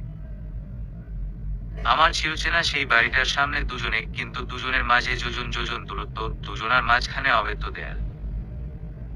রাহাত ভেতরে এলো না, কয়েক পলক চেয়ে চলে গেল নিজের ঠিকানায়। সবকিছু ঠিক আগেরই মতো আছে, শুধুই আমি পাল্টে গেছি। বাবা মা ঘরে ঢুকে প্রশ্ন করতে শুরু করলো, নিজেকে একবারও দেখেছ? চোখ মুখ কেমন শুকিয়ে গেছে। ওখানে নিশ্চয় অশান্তি হয়েছে, নিষেধ করেছিলাম, তুমি তো শুনলেই না। আর রাহাতি বা ভেতরে আসল না কেন? কি হয়েছে বলো। এখন আমাকে একা থাকতে দাও প্লিজ, পরে সব বলবো। বাবা মা আর প্রশ্ন করেনি। যত সময় পেরিয়ে যাচ্ছে ততই ব্যথার পাহাড় যেন আমার মাথার উপর চেপে বসতে চাইছে। আমি তো ভালোবেসেছিলাম রাহাতকে আর ওর সাথে জড়িয়ে থাকা সবাইকে, কিন্তু হয়তো রাহাতেরও এমন হচ্ছে, বুকের ভেতরটা দুমড়ে মুচড়ে শেষ হয়ে যেতে যাচ্ছে। কিন্তু কিছু করার উপায় নেই কারণ। দেখতে দেখতে 5 দিন কেটে গেল। রাহাত হয়তো এর মধ্যে অনেকবার ফোন করেছে আমাকে, কিন্তু ফোন বন্ধ ছিল বলেই কথা হয়নি। যত সময় যাচ্ছে ততই নিজের কষ্টগুলো নিজেকেই উপহাস করছে। হয়তো আমাদের সম্পর্কটার এখানেই ইতি, সারা জীবন বুকের ভেতরের এই ক্ষতটা যত্নেই থাকবে। ভালোবাসার রঙে রাঙানো মানুষগুলো বুকের ভেতরে ঠিক ততটাই যত্নে থাকবে। সত্যিই হয়তো আর পাবো না বুকের ভেতরের সেই মানুষটাকে। সত্যিই হয়তো সংসার, স্বামী আর শ্বশুরবাড়ি সবার কপালে থাকে না। আমার কপালেও নেই। মাত্র কয়েকটা দিনের ব্যবধানেই আমি ওদের ভুলতে পারছি না ওদের মুখগুলো। মনে হয় যেন ওরা আমার খুব কাছে, আর রাহাত তো একটা ভিতুর ডিম, আমাকে ছাড়া এক মুহূর্ত কাটাতে পারে না। কি জানি এই কয়েকটা দিনে রাহাত হয়তো মায়ের জেদের কাছে হেরে গিয়ে নতুন বউ ঘরে তুলেছে। হয়তো বউটা দেখতে বেশ সুন্দরী, আমার চেয়ে অনেক অনেক গুণ বেশি। মায়ের পছন্দ বলে কথা, আমার মতো নকল সোনা নিয়ে আসবে না নিশ্চয়, আসল সোনাই ঘরে তুলেছে। হয়তো রাহাত এখনো নতুন বউকে মেনে নেয়নি, কিংবা একবার চোখ মেলে দেখেওনি। হয়তো বলেও দিয়েছে ও আমাকে ভালোবাসে, আমাকে ছাড়া অন্য কাউকে মনের সিংহাসনের রানী করতে পারবে না। কি জানি, হয়তো আমি সবই ভুল ভাবছি, নতুন মেয়েটাকেই মনের সিংহাসনে রানী করেছে আর আমাকে দাসী ভেবে ছুঁড়ে ফেলেছে। না, আমি আর ভাবতে পারছি না, ভাবনাতে স্বপ্নে কেন সবসময় খারাপটাই বেশি আসে। আমার কেন যেন মনে হয় রাহাত ফিরবে, জানালায় এসে ডাকবে, কিন্তু আমার আসতে দেরি দেখে অভিমানে ফিরে যাবে। কিন্তু আমি রাহাতকে অভিমান করে আর জিততে দেব না, বরং ওকে চমকে দিয়ে আমিই জিতে যাব। কে জানে রুমি বাড়ি ফিরে কি অশান্তিটাই না করেছে, হয়তো কেঁদেছে কিংবা রাহাতকে ভীষণ বকেছে, কারণ মাকে কিছু বলার মতো সাহস রুমিরও নেই। ধীরে ধীরে কেমন যেন বুকের ভেতরটার ব্যথাটা বাড়ছে, প্রথম প্রথম কষ্ট কম হতো। মনকে বুঝিয়ে শাসিয়ে কিংবা সম্পর্কের নানা ব্যাখ্যা শুনিয়ে চুপ করে রাখতাম, কিন্তু মন এখন আর আমার কথা শোনে না, বরং আমার কথাগুলোর বিরুদ্ধে মাথাচাড়া দিয়ে ওঠে। কোন কারণ ছাড়াই আজকাল কান্না পায়, মনের ভেতর বিষাদের হাওয়া সবসময় কি যেন হারানোর গল্প বলে যায়। মানুষ নিজের সাথে একাকী কথা বলতে পারে বলেই হয়তো বুকের উপর ব্যথা, কষ্ট আর যন্ত্রণার পাহাড় নিয়েও বেঁচে থাকে। একাকী, নিজের সাথে কথা বলা মানুষগুলোকে দেখলে আমার হাসি পেত অকারণেই, অথচ আজ আমি নিজের সাথে কথা বলি একাকী। আয়নায় নিজেকে প্রশ্নে প্রশ্নে ক্ষতবিক্ষত করে ফেরি, আবার কখনো কখনো রাহাতকে প্রশ্নের পর প্রশ্নে জর্জরিত করি আপন মনেই, কখনো কখনো অভিমান আর কান্নার রঙে রাহাতকে রাঙিয়ে দেই। রাহাত হয়তো আমার চেয়েও বেশি কষ্ট পাচ্ছে, ছেলেটা কষ্টের কথা কাউকে বলতে পারে না। বুকের মধ্যে খুব যত্নে তুলে রাখে। সবার চোখ ফাঁকি দিতে পারলেও আমার চোখ ফাঁকি দিতে পারে না রাহাত। আমি যে ওর চোখের ভাষা ভীষণ রকম বুঝি। ওর অভিমান, ওর কষ্ট কিংবা না বলা হাহাকার খুব সহজেই ধরতে পারি। আমার জানালা দিয়ে দেখতে পাওয়া আকাশটা কালো মেঘে ঢাকা, দেখতে দেখতে বৃষ্টিও নামলো। বৃষ্টির গায়ে রাহাতকে চিঠি লিখতে ভীষণ ইচ্ছে করছে, কিন্তু এ নিছক পাগলামি ছাড়া কিছু নয়। বৃষ্টিতে ভিজলে নাকি চোখের পানি লুকানো যায় কোথায় যেন শুনেছিলাম। আজ মনের সুখে অনেক অনেক ভিজবো, খোলা আকাশের দিকে পা বাড়ালাম। বাবা মা নিষেধ করেছে, কিন্তু আমি বরাবরই তাদের অবাধ্য সন্তান। আজ বাধ্য হব এটা ভাবাও ঠিক নয় নিশ্চয়। বৃষ্টিতে ভেজার কথা শুনলে রাহাত ভীষণ কথা শোনাতো। বলতো জ্বর আসবে, মাথা ব্যথা করবে, আর সবচেয়ে বড় কথা শুয়ে থাকতে হবে সব সময়। তখন কিন্তু আমায় কিছু বলতে আসবে না। আর হ্যাঁ, জ্বর আসলে ইনজেকশনও দিতে হবে মনে রেখো। ইনজেকশনে আমার ছোটবেলা থেকেই ভয়। কিন্তু আজ রাহাত নেই, আর রাহাতের শাসনও নেই। আজ বৃষ্টিতে ভেজায় কোন বাধা নেই। বৃষ্টির গায়ে রাহাতের নামে চিঠি লিখতে খুব ইচ্ছে করছে, চিৎকার করে বলতে ইচ্ছে করছে, ভালোবাসা যদি সত্যি হয় তবে তুমি আমার, আর ভালোবাসা যদি মিথ্যে হয় তবুও তুমি আমার। কারণ সবকিছু মিথ্যে হলে মনটা মিথ্যে নয়, সেখানে শুধুই তোমারই নাম লেখা। I love you Rahat, I miss you. আমি পারলে রাহাতের কাছে থেকে যেতে পারতাম, তার জন্য হয়তো আমাদের আলাদা থাকতে হতো। আর আমি নিশ্চিত বাবা অনুমতি দিত, কিন্তু আমার কি অধিকার আছে এক মায়ের থেকে তার সন্তানকে ছিনিয়ে নেয়ার? আমার সাথে রাহাতের পরিচয় মাত্র কয়েকদিনের, অথচ এই পৃথিবীতে আসার আগে থেকেই রাহাতকে মা খুব যত্নে আগলে রেখেছে, সমস্ত বিপদাপদে পাশে দাঁড়িয়েছে। আমার কি উচিত এই দুদিনের সম্পর্কের জন্য জন্মের পূর্বের সম্পর্কটা ভেঙে চুরমার করা? নিশ্চয় না। দেখতে দেখতে বৃষ্টি থেমে গেছে, কতক্ষণ ভিজেছি কে জানে। আমার জীবনের প্রতিটা মুহূর্তের হিসেব রাখার মতো আজ আর কেউ নেই। জীবনের প্রতিটা গল্পের প্রথম বা শেষ অক্ষরে আজ আর কেউ নেই। বিকেল থেকে গায়ে একটু গরম গরম লাগছে, জ্বর জ্বর অনুভব হচ্ছে কেমন যেন। রাত বাড়ার সাথে সাথে জ্বরের মাত্রাও বাড়তে লাগলো। মা নানাভাবে চেষ্টা করছে জ্বর কমানোর, কিন্তু না কমার কোন সম্ভাবনাই দেখা যাচ্ছে না। আমি ডাক্তার দেখাবো না বলে ছোট বাচ্চার মতো বায়না শুরু করেছি। ডাক্তার যদি ইনজেকশন দেয় তাহলে আমি হয়তো মরেই যাব। বাবা কি করবে বুঝতে পারলো না, কিন্তু আমার জেদ সত্ত্বেও ডাক্তার আনার সাহস হলো না। মা বলল রাতটা কাটুক, সকালে না হয় ডাক্তার ডাকা হবে। বাবা ফোনটা অন করে দিয়ে গেল। রাতে কোন সমস্যা হলে আমি যেন ফোন দেই এই কথাটা বারবার বলে গেল। ও বাড়ি থেকে আসার পর ফোনটা হাতেই নেইনি, ইচ্ছে করে নেইনি তা না, খুব ইচ্ছে করেছে ওদের ফোন দিতে, রাহাতকে ফোন দিতে, কিন্তু না, ফোনের দিকে চেয়ে থেকে আবার সামলে নিয়েছি নিজেকে। এই কয়েকদিনে ফোনে অনেক মেসেজ জমা হয়ে গেছে, তার প্রায় সব কটাই রাহাতের। এই কয়েকদিন কেমন করে কেটেছে ওর কে জানে। ভিতরানটা প্রচন্ড ভালোবাসে আমাকে। মেসেজ দেখলাম কিন্তু রিপ্লে করতে মন সায় দিল না। কয়েক মুহূর্ত পর ফোন বেজে উঠল, ফোনে রাহাতের ছবি ভেসে উঠল। ফোন বাজতে বাজতে কেটে গেল, আবার ফোন দিল রাহাত। আমি জানি ফোন না ধরলে ও বারবার ফোন দেবে যতক্ষণ না রিসিভ হবে। অনেকবার বুঝিয়েছি কিন্তু ও ওটা ছাড়েনি। অজ্ঞতা ফোনটা রিসিভ করলাম। হ্যালো। কতবার ফোন দিয়েছি ধারণা আছে তোমার? মেসেজের রিপ্লে করতে তো পারতে। আমাকে ঠিক কতটা কষ্ট দিতে চেয়েছিলে বলবে কি প্লিজ? হুম। কি হুম? কথা বলতে পারো না নাকি আমার সাথে কথা বলতে ইচ্ছেই করে না? আমি তো ভাবলাম তোমার বিয়ে হয়ে গেছে। হ্যাঁ, হয়ে গেছেই তো, জেদি বদমেজাজি আর ঝগড়ুটে মেয়েটার সাথে। ও ভালো। ভালো আছো? হুম, খুব ভালো। তুমি? জানোই তো কেমন আছি, কেন মিছে প্রশ্ন করছো? ভালো লাগছে না, ঘুমাবো। রাখছি। কি হয়েছে তোমার? অসুস্থ? না, বললাম তো ঘুমাবো। বাই। বাই। রাহাতকে ইগনোর করাই যতটা কষ্ট ওর হয়েছে, তার চেয়ে অনেক অনেক গুণ বেশি কষ্ট আমার হয়েছে। সে হয়তো কেউ জানে না, আর কখনো জানবেও না। ভালোবাসার মানুষটাকে ইগনোর করা যে কতটা কষ্টের সে শুধুই মন জানে, অন্য কেউ জানে না। রাতটা কেটেই গেল ভালোভাবে। আমি তো ভেবেছিলাম সকালের লাল সূর্যটা আমার আর দেখা হবে না, আর দেখা হবে না রাহাতের সেই হাসিমাখা মুখ। ওরা হয়তো আমায় দেখতে আসবে ঠিক সেই সময় যখন আমি বিদায় নিয়ে চলে যাব বহুদূরে। 7 দিন হয়ে গেল আমি চলে এসেছি ও বাড়ি থেকে, অথচ কেউ একবার জানারও চেষ্টা করেনি আমি কেমন আছি, ওদের ছেড়ে আদৌ ভালো আছি কিনা। মানুষ কেন এত নিষ্ঠুর হয় সত্যি আমি জানি না। কিন্তু আমার মন বলছে ওরা আসবে, আর কেউ না আসুক মা আসবে, কেননা রাহাতকে নতুন বিয়ে করাতে গেলেও আমার মতটা নিতে হবে। বাবা, ভাবি, ভাই আর রাহাত কারোকে একবারও আমাকে দেখতে ইচ্ছে করে না। রাহাতের হয়তো আমাকে খুব দেখতে ইচ্ছে করে, কথা বলতে ইচ্ছে করে, নয়তো ওরা চায় না আমার মুখটা আর ওদের দেখতে হোক। আমি জানি না না এত কিছু আর কিভাবেই বা জানবো। মনের ভেতরের খবরটা কেউ জানে না।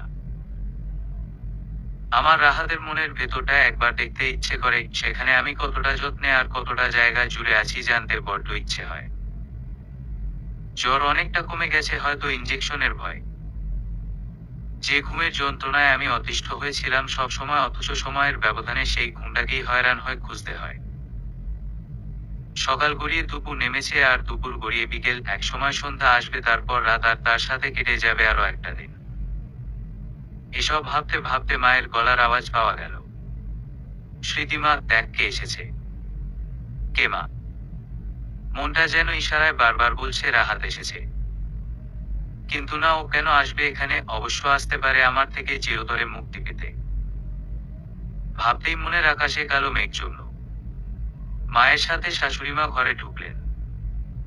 আমি যেন আকাশ থেকে পড়লাম, বিশ্বাসই করতে পারছি না আমার জেদি শাশুড়িমা এখানে। কি হয়েছে এই অসময়ে শুয়ে যে? জ্বর বাঁধেছ নাকি? ঘুম। রাহাতের বিয়ে দেবেন বলে আমার থেকে অনুমতি নিতে এসেছেন, তাই না মা? একবার রাহাতকে সঙ্গে আনতে পারতেন, শেষবারের মতো একটু দেখতাম। তাতে কি আমার অনুমতির প্রয়োজন নেই মা? আমি কখনোই ওদের মাঝখানে দেয়াল হয়ে দাঁড়াবো না। মায়ের ইশারায় রাহাত ও ভেতরে ঢুকলো, সাথে বাবা, ভাবি, ভাইও। রাহাতটা কেমন শুকিয়ে গেছে, কয়েকটা দিনে দাড়িগোঁফ গজিয়েছে, আর দেখতে কেমন জোকার জোকার লাগছে। ঘুমায়নি মনে হয় ঠিকমতো, চোখের নিচে কালো দাগ পড়ে গেছে। বাবাও কেমন যেন একটু শুকিয়ে গেছে, নাকি আমার চোখের ভুল? বাবা শুকনো মুখে বললেন, জ্বর বাঁধিয়ে বেশ বিছানায় শুয়ে আছিস, আমরা কত কিছু ভেবে আসলাম। তা জ্বর কি করে এলো মা? বৃষ্টিতে ভিজে। রাহাত কিছু বলল না, শুধু আমার দিকে চোখ পাকালো, তাতে আমার কি? ও এখন আমার স্বামী বটে, কিন্তু কিছুক্ষণ পরেই আর থাকবে না। মা সবার সাথে সুর মিলিয়ে বলল, ও কি শোনে আমাদের কোন কথা? কত বারণ করলাম ভিজো না বৃষ্টিতে, কিন্তু কানেই তুলল না। এবার সালিশি হয়েছে মা। থামো। তোমার মা থামলেও শাশুড়ি মা কিন্তু থামবে না। আমি যে কাজে এসেছি সে কাজ না করে একদম ফিরছি না। জ্বরটা তো ভালো করতে হবে নাকি? এত আদর ভালোবাসা সবই একটা জিনিসের জন্যই।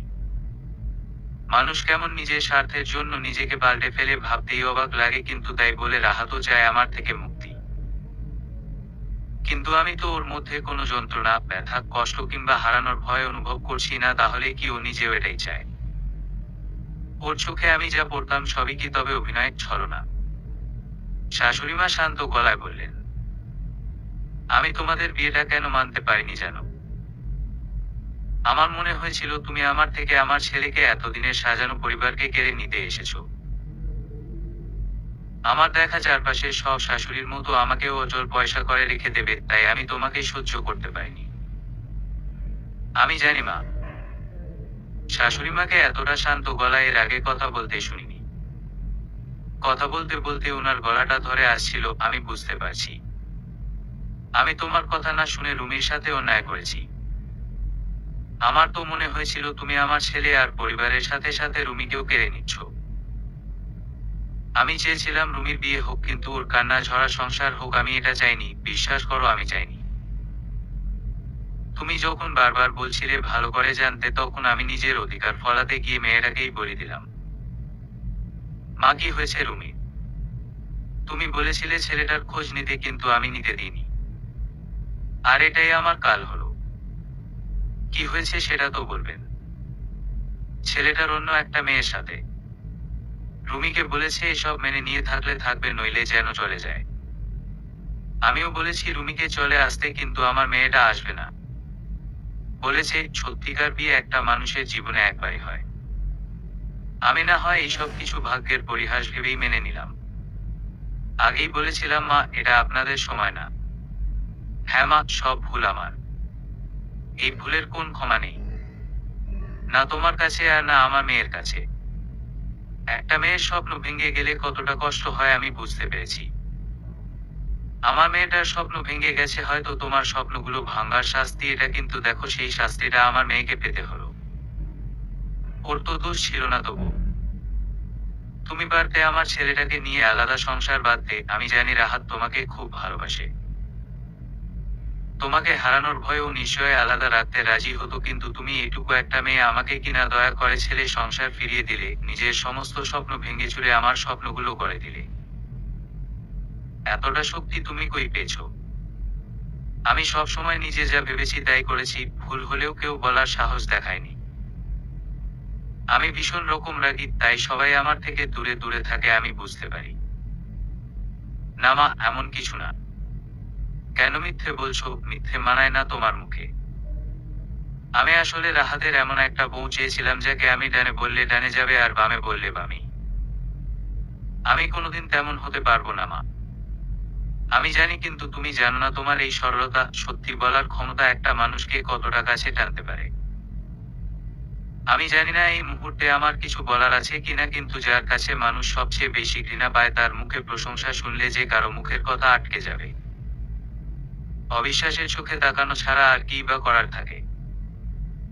তুমি ওই বাড়ি থেকে চলে আসার পর থেকে আমার তোমায় খুব মনে পড়েছে, তা হয়তো না, কিন্তু তোমার ভয়হীন তাকানো আর মিষ্টি মিষ্টি ঝগড়া খুব মনে পড়ে।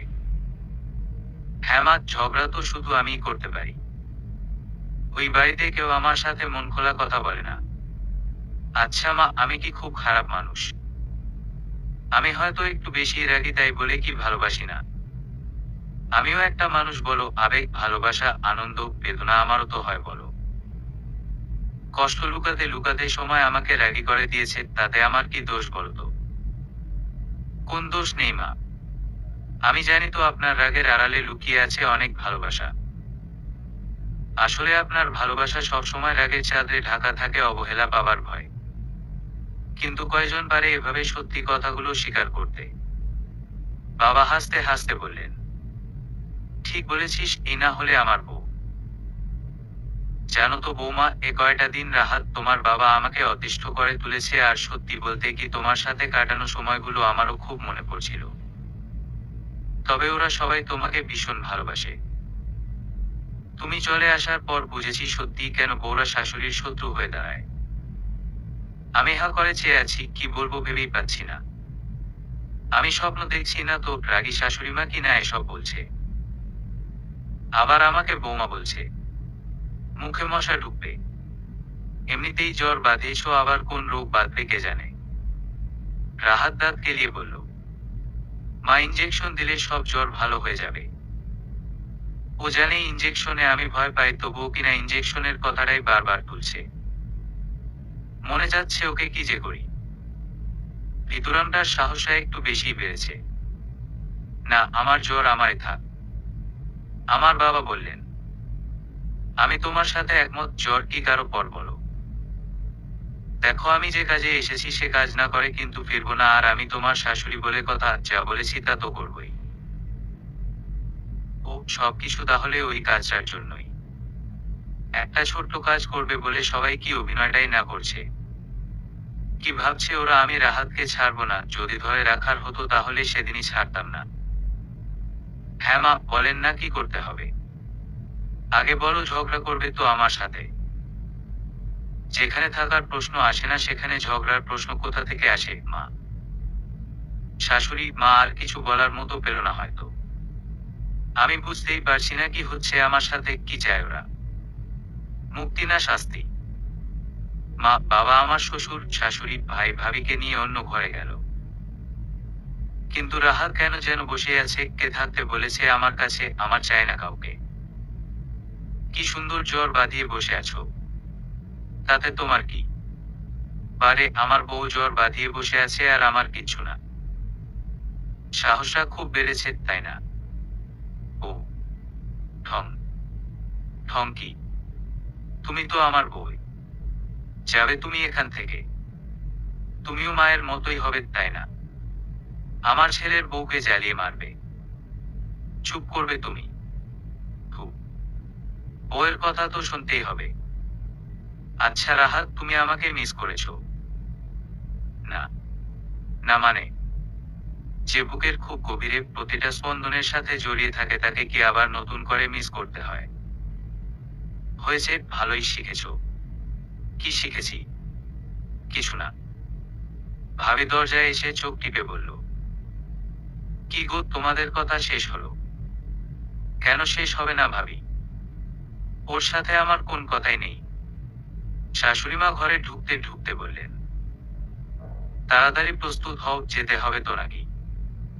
কোথায় যাব মা? শ্বশুরবাড়ি, আর কোথায়? জ্বর আমাদের ওখানে গেলে এমনি সেরে যাবে। কি বলছেন মা? আমার এরকম ঝগড়ুটে বই চাই আর সংসার আগলে রাখার মতো মন। আগেরবার তো রাহাত তোমাকে নিয়ে গিয়েছিল ঠিকই, কিন্তু আগলে রাখতে পারেনি। এবার আমি নিয়ে যাব, দেখো ঠিক আগলে রাখবো। যাবে না আমার সাথে?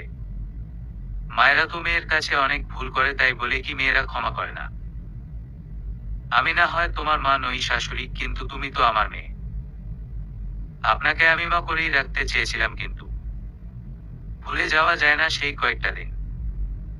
তুমি না আমাকে দুঃস্বপ্ন ভেবে ভুলে যেতে বললে, তাহলে তুমি কেন মনে রেখেছো মা? ভুলে যাও, মুছে ফেল সেই কয়েকটা দিন স্মৃতি থেকে। ক্ষমা করো তোমার শাশুড়িটাকে। আমি কি বলবো ভেবেই পেলাম না। সত্যি আমি স্বপ্নেও ভাবিনি এভাবে আবার রাহাত আমার জীবনে ফিরতে পারে, কিংবা ফিরে পাবো রাহাত সহ ওর পরিবার। আমার যত্নে লালন করা স্বপ্নগুলো সত্যি হবে ভাবতেই কেমন যেন অবিশ্বাস্য লাগছে, তবে এটাই সত্যি। জ্বর গায়ে নিয়ে প্রস্তুত হতে হলো। মা বাবার থেকে বিদায় নিয়ে বেরিয়ে পড়লাম, কিন্তু এবার আমার মধ্যে সংশয় নেই, ভয় নেই, আছে শুধু বিশ্বাস আর ভালোবাসা। শাশুড়িমা হেসে বললেন, কেমন দিলাম বলো তো বৌমা? আমি তো ভেবেছিলাম রাহাতের সাথে আমার আর দেখা হবে না, আপনাদের কাউকেও আর দেখতে পাবো না। সংসারের স্বপ্ন সত্যিকার ভাবে মানুষ একবারই দেখে দেয়, আমিও দেখেছিলাম, কিন্তু যখন স্বপ্নটা ভেঙে চুরমার হয়ে গেল তখন সংসার স্বপ্নটাকে জলাঞ্জলি দিয়েছিলাম। সবার কপালে সংসার থাকে না, স্বামী শ্বশুরবাড়িও সবার কপালে থাকে না, আমি নিয়তি মনে করে সেটাই মেনে নিয়েছিলাম। এই কথাগুলো বাদ দিলে হয় না। আমি কিন্তু উত্তর পেলাম না। সারপ্রাইজটা কেমন দিলাম? খুব খারাপ না? এই না হলে আমার শাশুড়ি মা। রাহাত অভিমানের সুরে বলল, আমি যে প্রথমে ওকে এনেছিলাম তার কোনো দাম নেই। আমি, রাহাত আর শাশুড়িমা পাশাপাশি বসে আছি। সবার মুখেই হাসির রেখা স্পষ্ট। কথায় বলে না, সব ভালো তার, শেষ ভালো যার। রাহাত কানে কানে ফিসফিসিয়ে বলল, আই লাভ ইউ। সবার চাপে আবার আমাকে ভুলে যেও না কিন্তু।